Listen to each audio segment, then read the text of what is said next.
प्रभु यीशु मसीह इस दुनिया में 2023 साल पहले इस दुनिया में वो आए और उनका आने का जो कारण था, उनके आने का मेन कारण यही था पापों से छुड़ाने के लिए, पापों से उद्धार देने। उनके आने का मेन कारण यही था पापों से उद्धार देने। जैसा आपने बाइबल में आप देख सकते हैं, पढ़िएगा उस वचन को, मत्ती रचित सुसमाचार इसका पहला अध्याय।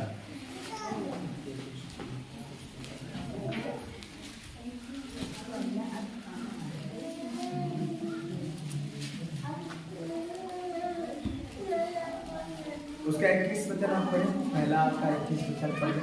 मैं पुत्र जनेगी और तुम उसका नाम यीशु रखना, क्योंकि वह अपने लोगों का उनके पापों से उद्धार करेगा। Hallelujah, hallelujah, hallelujah. हालेलुया। वो क्या जन्म देगी? पुत्र को जन्म देगी, है ना?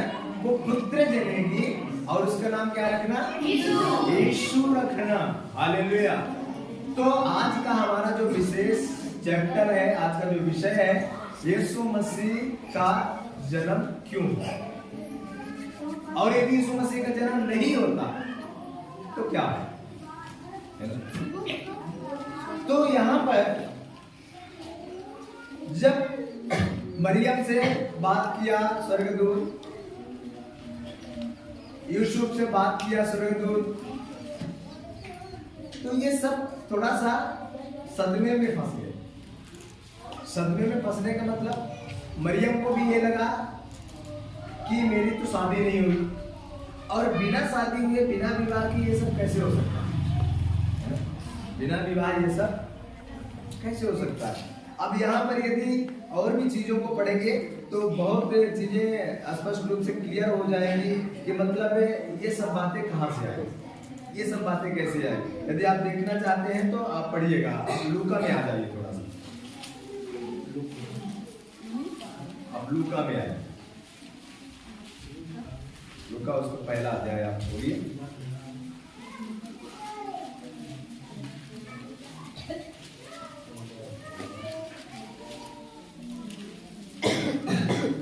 उसका लूका पहला अध्याय का उसका 31 वचन थोड़ा सा पढ़िए। देख तू गर्भवती होगी। हाँ, देख तू गर्भवती होगी। अब ये कौन बोल रहा है? ये कौन बोल रहा है? स्वर्गदूत। ये जिब्राइल स्वर्गदूत बोल रहा है। किसको बोल रहा है? मरियम को बोल रहा है। वो क्या कह रहा है? देख तू गर्भवती होगी और तेरे एक पुत्र उत्पन्न होगा। हाँ, और तेरे एक पुत्र उत्पन्न होगा, तुम उसका नाम यीशु रखना। तू उसका नाम क्या रखना? यीशु रखना।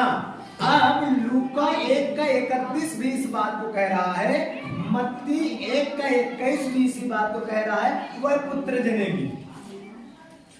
यहाँ पर जिब्राइल किससे बात कर रहा है? मरियम से बात कर रहा है। देख तू गर्भवती हो। यहाँ पर किससे बात कर रहा है? मत्ती 1 के 21 में नहीं, यहाँ मरियम से बात नहीं कर रहा। या किससे बात कर रहा है? यीशु से बात कर रहा है ना? भाई यहाँ सबसे पहले आप शब्द देखो, क्या लिखा? वह पुत्र जनेगी। यदि मरियम से बात करता होता तो स्पष्ट रूप से यहाँ जैसे कह रहा है, देख तू गर्भवती हो। यहाँ मरियम से बात कर रहा है तो बता रहा है कि देख तू गर्भवती हो, इस बात को कह रहा है ना? लेकिन यहाँ किससे बात कर रहा है? यीशु से बात कर रहा है। तो कह रहा है वह पुत्र जनेगी। दोनों चीजें सेम मिलती हैं।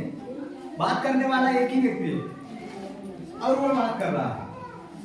तो यहाँ पर क्या कह रहा है? और देख तू गर्भवती होगी और तेरे एक पुत्र होगा, तो उसका नाम यीशु रखना।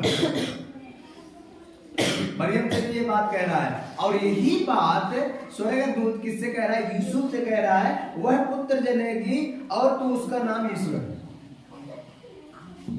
समझ रहे हैं मेरी बात को? दोनों से यही बात कह रहा है। लेकिन अब सबसे बड़ी यहाँ समस्या कब हुई? जब स्वर्गदूत ने जब मरियम को दर्शन दिया, तब यहाँ मरियम ने कुछ सवाल जवाब किया स्वर्गदूत से। अभी उसका 32 थोड़ा सा पढ़िए, लूका का 32 पढ़िए। थोड़ा गला खराब है हमारा, इसलिए आप लोग साथ हैं ना। हाँ, लूका 32 पढ़िए एक का। वह महान होगा। हाँ, अब उसका गुण यहाँ पर स्वर्गदूत बता रहा है, जो पुत्र तुम जन्म देने वाली हो, जो तुम्हारी कोख से पैदा होगा, उसके अंदर गुण क्या क्या होगा, ये बता रहा है यहाँ। हाँ, और परम प्रधान का पुत्र कहलाएगा। सबसे पहले वो क्या होगा, वो महान होगा। जो जन्म लेने वाला है वो महान होगा। और दूसरा यहाँ कहता है परम प्रधान का पुत्र कहलाएगा। और प्रभु परमेश्वर उसके पिता दाऊद का सिंहासन उसको देगा। मतलब वो राजा होगा। सिंहासन पे कौन बैठता है? राजा बैठता। और वो राजा होगा, है ना। ये उसके गुण की बात यहाँ पर कही जा रही है। अब आप 34 वचन आप पढ़िए। मरियम ने स्वर्गदूत से कहा। अब मरियम स्वर्गदूत से बोल रही है। अभी तक कौन बोल रहा था? स्वर्गदूत बोल रहा था। अब मरियम बोल रही है। यह कैसे होगा? ये कैसे हो सकता है? मैं तो पुरुष को जानती ही नहीं। हाँ, ये कैसे हो सकता है? मैं तो पुरुष को जानती भी नहीं। तो बिना पुरुष को जाने ये सब कैसे संभव हो सकता है? मैं कैसे गर्भवती हो सकती हूँ? कैसे पुत्र को मैं जन्म दे सकती हूँ? ये तो असंभव बात है। तब आगे क्या हुआ? स्वर्गदूत ने उसको उत्तर दिया। हाँ, पवित्र आत्मा तुझ पर उतरेगा। पवित्र आत्मा तुझ पर उतरेगा। और परम प्रधान की सामर्थ तुझ पर छाया करेगी। इसलिए वह पवित्र जो उत्पन्न होने वाला है परम परमेश्वर का पुत्र कहलाएगा। Hallelujah, hallelujah. हालेलुया।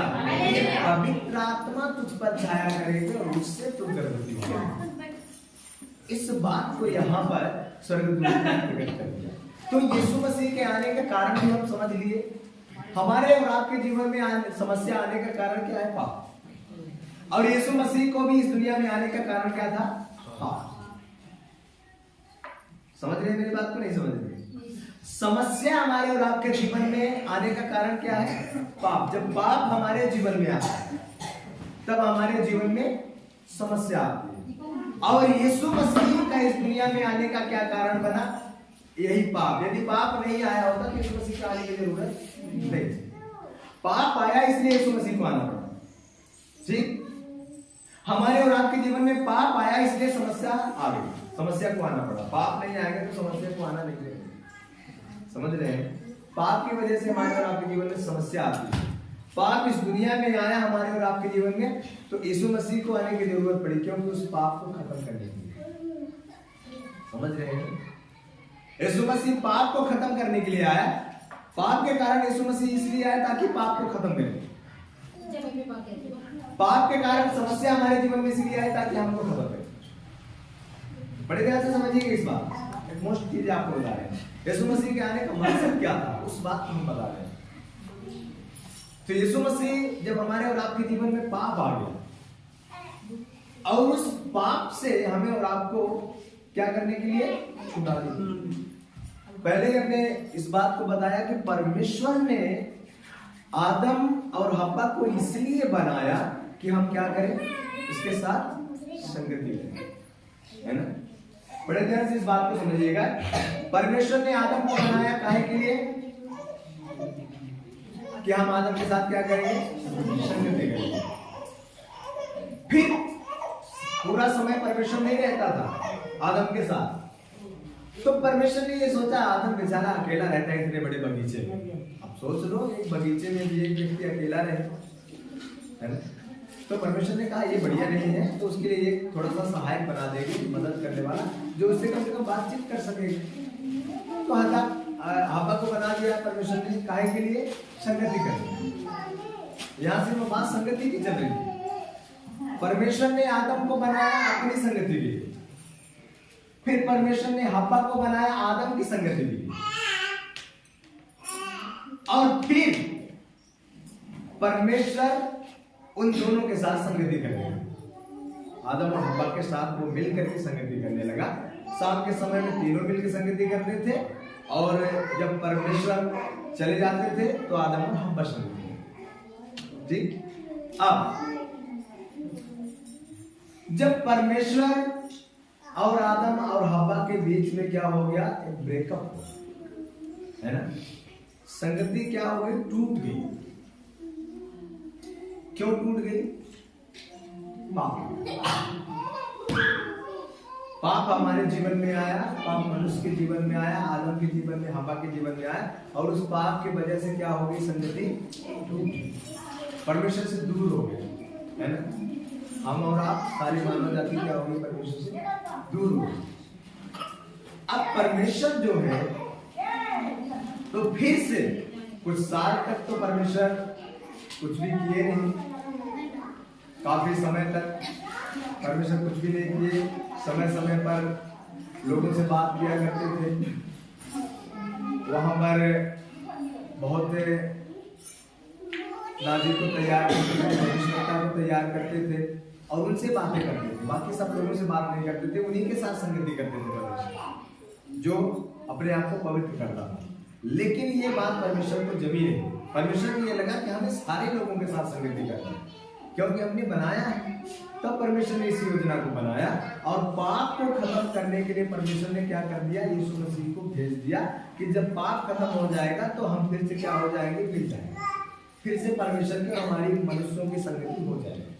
तो इसीलिए वो प्रभु यीशु मसीह की इस दुनिया में एक कुमारी की बात, और ये क्यों हुआ, क्योंकि यशायाह भविष्यवक्ता ने इस बात को कहा था। 750 साल पहले यशायाह भविष्यवक्ता ने भविष्यवाणी किया, देखो एक कुमारी गर्भवती और वो पुत्र जनेगी और उसका नाम इम्मानुएल रखा जाएगा। समझ रहे? उसका नाम इम्मानुएल। पढ़ना है तो आप पढ़ लीजिए, उसमें पढ़िए 7 अध्याय, यशायाह 7 अध्याय 7 का 14 पढ़िए।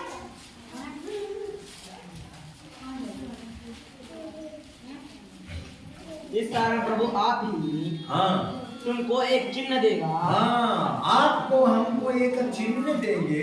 सुनो, एक कुमारी गर्भवती होगी। एक कुमारी गर्भवती होगी और पुत्र जनेगी। और पुत्र जनेगी और उसका नाम इम्मानुएल रखेगी। और उसका नाम इम्मानुएल रखेगी। इम्मानुएल। हालेलुया। पुत्र जनेगी और उसका नाम इम्मानुएल रहेगा। इम्मानुएल, उसका नाम इम्मानुएल रखा जाएगा। और उसका अर्थ होता है, इम्मानुएल का अर्थ होता है परमेश्वर हमारे साथ। इम्मानुएल नाम का अर्थ है परमेश्वर हमारे साथ। इसलिए उसका नाम क्या रखा जाएगा, इम्मानुएल। ये 750 साल पहले बात कही गई थी और यीशु मसीह का जन्म फिर 750 साल बाद हुआ। इस भविष्यवाणी के 750 साल बाद यीशु मसीह का जन्म हुआ। तो यीशु मसीह क्यों आए, हम इस बात को समझ गए हैं कि यीशु मसीह पाप को खत्म करने के लिए आया। पाप हमारे जीवन में क्यों आया, हमको खत्म करने के लिए, परमेश्वर से दूर करने के लिए, है ना। परमेश्वर से दूर होना, मैंने पिछले रविवार में बताया कि परमेश्वर से दूर हो जाना हमारी आत्मिक मृत्यु है। परमेश्वर से अलग होना ही आत्मिक मृत्यु है। जो लोग परमेश्वर से अलग हो गए हैं वो आत्मिक तौर से मर चुके हैं, है ना। अब एक सवाल मन में आता है, यहाँ पर लिखा है वह पुत्र जनेगा तो उसका नाम यीशु रखना, क्योंकि वह अपने लोगों का उनके पापों से उद्धार करेगा। किसका उद्धार करेगा, अपने लोगों का। मत्ती 1:21 इस बात को कहता है, वो अपने लोगों का उनके पापों से क्या करेगा। अब सवाल मेरा ये है कि क्या हम और आप यहूदी वंश से हैं, यीशु मसीह यहूदी वंश से आए, यहूदा गोत्र के हैं, तो क्या हम और आप यहूदा गोत्र से आए हैं कोई यहाँ पर? यदि संसारिक तौर पे देखा जाए तो हम कोई भी यहूदा गोत्र से नहीं है, फिर हमारा और आपका उद्धार कैसे होगा? यीशु मसीह तो अपने लोगों के लिए आए। बाइबल कहती है कि वो अपने लोगों का उनके पापों से उद्धार करेगा, फिर हमारा उद्धार कैसे होगा? हम तो उसके वंश से नहीं है, हम तो उसके गोत्र के नहीं है। बताइए कैसे उद्धार होगा? बोलिए, आपका उद्धार कैसे होगा? हम सब इसीलिए तो प्रभु को ग्रहण किया कि हमारा उद्धार हो जाए, हम पापों से छुड़ाए जाए, हम नरक से बच जाए। लेकिन होगा कैसे? यीशु मसीह तो अपने लोगों के लिए आए, अपने लोगों को पाप से छुड़ाने के लिए आए, फिर हमारा पाप कैसे दूर होगा? हमको कौन छुड़ाएगा? हम तो उसके वंश के नहीं हैं। यहूदी बोलते कि नहीं, तो कैसे हो? बताइए कैसे हो?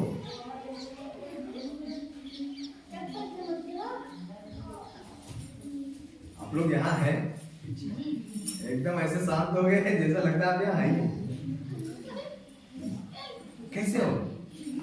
विश्वास के द्वारा। विश्वास के द्वारा, विश्वास के द्वारा। और बताइए और कैसे हो? एकदम बता रहे हैं विश्वास के द्वारा। आपको क्या लगता है कैसे हो?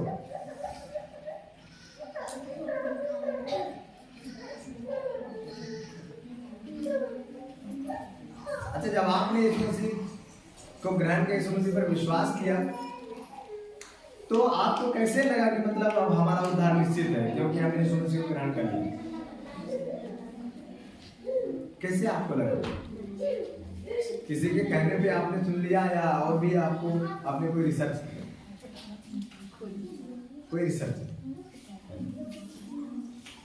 पढ़िए यूहन्ना रचित सुसमाचार, उसका पहला अध्याय, उसका 12वां। परंतु जितनों ने उसे ग्रहण किया, परंतु जितनों ने उसे ग्रहण किया, उसने उन्हें परमेश्वर की संतान होने का अधिकार दिया। थोड़ा रुकना। यहाँ पर मत्ती 1:21 में क्या लिखा है? वह पुत्र जनेगी, उसका नाम यीशु रखना क्योंकि वो अपने लोगों को उनके पापों से क्या करेगा? उद्धार करेगा। किसका? अपने लोगों। अब यहाँ पर यूहन्ना रचित सुसमाचार में हम क्या देख रहे हैं? यहाँ पर 12वां वचन कहता है परंतु जितनों ने उसे ग्रहण किया। किसे? यीशु मसीह। ध्यान से सुने, जितनों ने यीशु मसीह को ग्रहण किया, उसने उन्हें परमेश्वर की संतान होने का क्या दिया? अधिकार दिया। यीशु मसीह किसकी संतान है? परमेश्वर की, परमेश्वर का बेटा है। और हम यदि यीशु मसीह को ग्रहण करते हैं प्रभु के रूप में, तो हम किसकी संतान बन गए? परमेश्वर की संतान बन गए। तो जब हम परमेश्वर की संतान है, यीशु मसीह परमेश्वर की संतान है, तो यीशु मसीह हमारा कौन हो गए? यीशु मसीह हमारा क्या हो गया? है? यीशु मसीह हमारा भाई रिश्ते में क्या लग गए? कौन हो गए हमारे? स्वर्गीय पिता। नहीं, यीशु परमेश्वर यीशु मसीह का पिता है, परमेश्वर हमारा भी पिता है, तो फिर यीशु मसीह कौन है? हमारा बड़ा भाई। हाँ, ये हकीकत है, यीशु मसीह हमारे बड़े भैया हैं, हम उसकी संतान भी हैं, वो हमारे बड़े भैया हैं। ये योग्यता उसने हमें और आपको दी है। उसने अपना भाई बनाया छोटा। ये तो हमारी ग्रेटनेस है, हमारी महानता है कि हम उसको दादा कह के बुलाए या यीशु पापा कह के बुलाए, ये हमारी ये ग्रेटनेस है। लेकिन उसने अपना भाई बना लिया, अपना मित्र बना लिया। बाइबल कहती है कि यीशु मसीह ने अपना मित्र कहा हम सबको। जितनों ने उसे ग्रहण किया, उसने उन्हें परमेश्वर की संतान होने का अधिकार दिया। Hallelujah, hallelujah. और आगे, अर्थात उन्हें जो उसके नाम पर विश्वास रखते हैं, वे ना तो लहू से, बस किसे ये अधिकार मिला है? जो उसके नाम पर विश्वास, यीशु मसीह के नाम पर जो विश्वास रखते हैं, उनको ये अधिकार मिला है। क्या अधिकार मिला है? परमेश्वर की संतान। और जब परमेश्वर की संतान हम हो गए, तो हम उसके वंश के हो गए, हम उसके वंशज हो गए, और हमारा भी उद्धार क्या हो गया? निश्चित हो गया। हमारा उद्धार क्या हो गया? निश्चित हो गया, क्योंकि हम उसके वंश में हो गए। और जब हम उसके वंश में हो जाते हैं, तब हम ये बात समझ लेते हैं कि अब हमारा भी उद्धार निश्चित, क्योंकि प्रभु यीशु मसीह हमारा उद्धार करने के लिए इस दुनिया में। Hallelujah, hallelujah.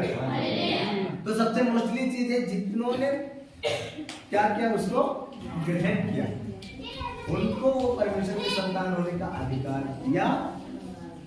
अर्थात उन्हें जो उसके नाम पर विश्वास। अब हम और आप सब यीशु मसीह के नाम पर विश्वास रखते हैं कि नहीं रखते? है विश्वास की नहीं है? सब लोग यीशु मसीह के नाम पर विश्वास रखते हैं, है ना? कि यीशु मसीह हमारा परमेश्वर है ना? अब विश्वास की परिभाषा क्या है? आप कैसे ये कह सकते हैं कि हम यीशु मसीह के नाम पर विश्वास है? भाई आपको मालूम होना चाहिए, विश्वास को आप कैसे प्रकट कर सकते हैं? विश्वास का प्रकटीकरण। बताइए, पीछे से कोई बोल सकते हैं विश्वास का प्रकटीकरण क्या है? आपको दिखाना है ना विश्वास। हम सीना फाड़ के दिखाने की बात नहीं कर रहे हैं, हम सीना फाड़ के दिखाने वाली बात नहीं है कि आप दिखाओगे हाँ हम विश्वास करते हैं, पर फिर भी कैसे आप विश्वास को दिखा सकते हैं? आप विश्वास करते हैं तो कैसे आप प्रदर्शित कर सकते हैं? कैसे प्रदर्शित कर सकते हैं कि हम यीशु पर विश्वास करते हैं, हम एक विश्वासी हैं, हम उसके वंशज हैं? कैसे दिखा सकते हैं? कैसे दिखा सकते हैं बताइए?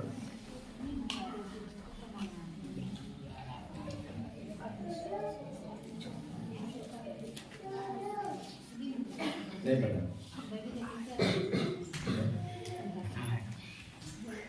पढ़िएगा ये प्राणियों 11 के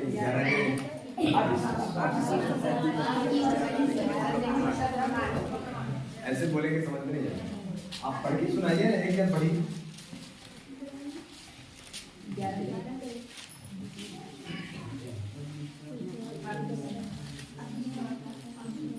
जोर से पढ़िए, कोई एक जन जिनकी आवाज तेज हो थोड़ा। अब विश्वास आशा की हुई वस्तु का निश्चय और अनदेखी वस्तुओं का प्रमाण है। अब विश्वास आशा की हुई वस्तुओं का क्या है? निश्चय है। और अनदेखी वस्तुओं का क्या है? प्रमाण। वचन समझ में आ रहा नहीं आ रहा? नहीं आ रहा। वचन समझ में ही नहीं आ रहा आप लोग। ये क्लियर हो पा रहा है आप लोगों को वचन? ये वचन कह के आ रहा है। अब विश्वास आशा की हुई वस्तुओं का निश्चय। यदि आप विश्वास करने वाले व्यक्ति हैं तो आपके अंदर जो आशा है आप उसको कैसे देखेंगे? और निश्चित तौर से होगा। समझ रहे हैं? अनदेखी वस्तु का क्या है? वो प्रमाण है। आपने जिसको देखा नहीं तो आप विश्वास के कारण आप ये कहेंगे कि नहीं, हम आत्मिक आंखों से उसको देख रहे हैं कि वो होगा। वचन कहता है जिन बातों को आंखों ने नहीं देखी, जो बातें मनुष्यों के चित्त में नहीं चढ़ी, जो बातें कानों ने नहीं सुनी, हमारा और आपका परमेश्वर उससे ऐसे नाम लेके बुलाता है मानो वो है जो है ही नहीं। लिखा है जो बातें है ही नहीं है, उसको ऐसे नाम लेके बुलाता है मानो वो है। इसको कहते हैं विश्वास। इसको क्या कहते हैं? विश्वास। यीशु मसीह कब्र के पास जाके लाजर से कह रहे हैं लाजर बाहर आ जा। जैसे लाजर मरा नहीं, सो रहा है अंदर, या लाजर जग के उठ के बैठा हुआ है उधर कब्र के अंदर। यीशु मसीह कब्र के दरवाजे के पास जाके कह रहे लाजर बाहर आ जा। ये है विश्वास। जो बातें है ही नहीं है, जो आंखों ने देखा नहीं, जो कानों ने सुना नहीं, जो बातें मनुष्य के चित्त में भी नहीं चढ़ी, उस बातों को हमारा और आपका परमेश्वर ऐसे नाम लेके बुलाते हैं मानो वो है। उसी प्रकार हमारे और आपके जीवन में यदि हम विश्वासी हैं, यदि हम कहते हैं कि हमारे अंदर विश्वास है, तो ये चीजें हमारे अंदर होनी चाहिए।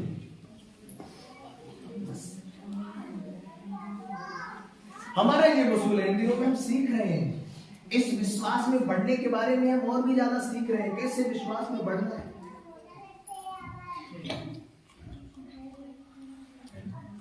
कैसे विश्वास में बढ़ना है।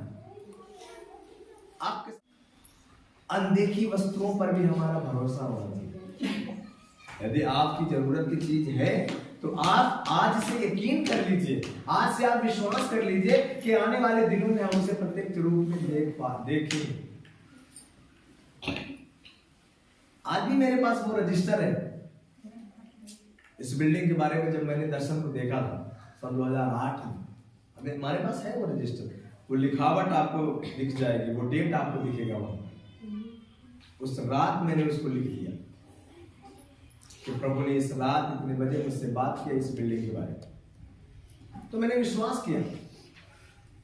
लेकिन ये हमारी एक आशा थी, और ये आशा निश्चित में बदल गई तब जब इसके बारे में बातें उठने लगी कि एक भवन होना चाहिए। और जब इसकी शुरुआत हो गई तब हमने इसको प्रमाणित कर दिया, प्रमाणित रूप में देख लिया कि अब तो ये भवन बन गया, आपके सामने दिख रहा है। तो ये होता है। काफी साल पहले हमने अपने घर के बारे में भी एक दर्शन को देखा, लेकिन हमारे लिए बड़ी मुश्किल की बात थी। लेकिन कल यहां आकर के भैया लोगों लेआउट देके गए, चूना डाल के गए। अब ये आशा जो हमारी है ये निश्चय रूप में बदल गई। हमारी जो आशा थी ये निश्चित रूप में बदल गई कि अब मेरा घर बन जाएगा, और जिस दिन वो बन जाएगा उस दिन वो प्रमाणित हो जाएगा, तो बनके तैयार है। हमारे लिए बड़ा हो सकता है पर परमेश्वर के लिए नहीं। हमारे लिए कठिन हो सकता है पर परमेश्वर के लिए नहीं। परमेश्वर ने लाजर से कहा लाजर बाहर आ जा, कॉन्फिडेंस के साथ कहा। हमारे अंदर वो कॉन्फिडेंस होना चाहिए, है ना? हमारे अंदर भी वो कॉन्फिडेंस होना चाहिए, हमारे अंदर वो विश्वास होना चाहिए, वो भरोसा होना चाहिए। विश्वास की कुश्ती हम लड़ रहे हैं। पौलुस क्या कह रहा है? मैंने विश्वास की कुश्ती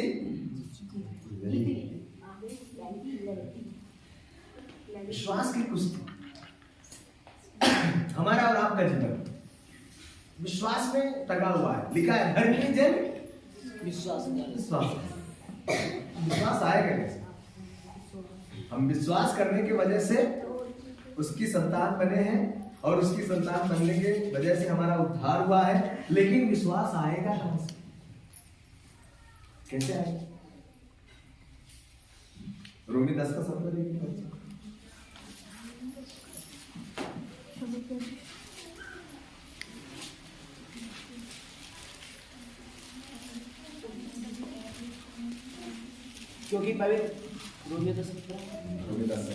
क्योंकि पवित्र शास्त्र में फिरौन से कहा गया, बेटा गलत पढ़ रहे हो। रोमी 10 का 17 में बोल रहा हूँ। अतः विश्वास सुनने से और सुनना मसीह के वचन से। अतः विश्वास सुनने से। विश्वास कैसे आएगा? सुनने से। फिर चर्च में बैठ के आपस में बात करने से विश्वास सुनने से आएगा। आप सुनते नहीं, कैसे आएगा आपके अंदर विश्वास? बोला विश्वास सुनने से आएगा। आप सुनते नहीं हो तो फिर सारा दिन ये बोलते रहोगे हमारे ऊपर ये हो रहा वो हो रहा, ये समस्या वो समस्या, बोलने से कुछ नहीं। विश्वास सुनने से। पर सुनना क्या है? वो भी तो मालूम होना चाहिए। सुनने से तो आएगा, पर क्या सुनने से आएगा? गाली सुनने से आएगा, झगड़ा सुनने से आएगा, फिल्मी गाने सुनने से आएगा, या भोजपुरी गाने सुनने से आएगा? क्या सुनने से आएगा? पढ़ो बेटे, फिर से पढ़ो। अतः विश्वास सुनने से। अतः विश्वास सुनने से और सुनना मसीह के वचन से हो। और सुनना मसीह के वचन से हो। विश्वास सुनने से आएगा, और सुनना कहाँ है? मसीह के वचन से। बाकी चीजों को सुनने से नहीं होगा। मसीह के वचन सुनने से विश्वास आएगा आपके अंदर। मसीह का वचन आपको विश्वास में लेके जाएगा, तब सारी चीजें आपको सरल लगने लगेंगी। तब आज जो आपके लिए बहुत कठिन लगता है ना, बड़ा पहाड़ लगता है ना, वो पहाड़ नहीं लगेगा, वो आपके लिए नॉर्मल लगेगा। आपके लिए लगेगा कि ये सब ऐसी हमारे परमेश्वर के लिए कुछ भी बड़ी बात। एक महिला की बात हम बता रहे हैं। एक महिला की बात हम बता रहे हैं। वो महिला एक स्कूल में टीचर थी। वो स्कूल पहाड़ के नीचे थे, समझ रहे हैं? रोड काफी दूर से राउंड करके जाती थी, और उस महिला को काफी मुश्किल होती थी वहां पहुंचने के लिए। उस टाइम पे वो साधन, गाड़ियों के साधन नहीं थे। काफी पुरानी ये घटना है, ये कहानी नहीं, ये घटना है। वो विश्वासी महिला थी। और वो रोज प्रार्थना करती थी कि हे परमेश्वर, आपके वचन में लिखा है कि तेरा विश्वास से दिलाई के दाने के बराबर हो, तो इस पहाड़ से कहेगा उखड़ के समुद्र में चला जा। और रोज वो सुबह उठती थी और उस पहाड़ की तरफ अपनी उंगली उठा के कहती थी, हे पहाड़ तू समुद्र में। रोज ये प्रार्थना करती थी। कुछ लोग तो ये उसका पागलपन समझ रहे हो कि ये पागल औरत है, पहाड़ कहने से कभी हटेगा। लेकिन उसके अंदर विश्वास था, एक दिन ये पहाड़ हटेगा, एक दिन ये पहाड़ हटेगा। कुछ दिनों के लिए वो बाहर गई हुई थी। जब वहां से वो वापस आई, रात में अपने घर पहुंची, सुबह जब उठ के वो देखी तो आधा पहाड़ टूटा हुआ था। उस पहाड़ में काम चल रहा था, बड़ी बड़ी गाड़ियां, बड़ी बड़ी जेसीबी, बड़ी बड़ी डंपर लगे थे और उस पहाड़ के सारे पत्थर तोड़ तोड़ के कहां लेके जा रहे थे उसको पता नहीं था। और देखते देखते एक दिन ऐसा टाइम आया जब पहाड़ वहां से खत्म हो गया। ताली बजा के परमेश्वर।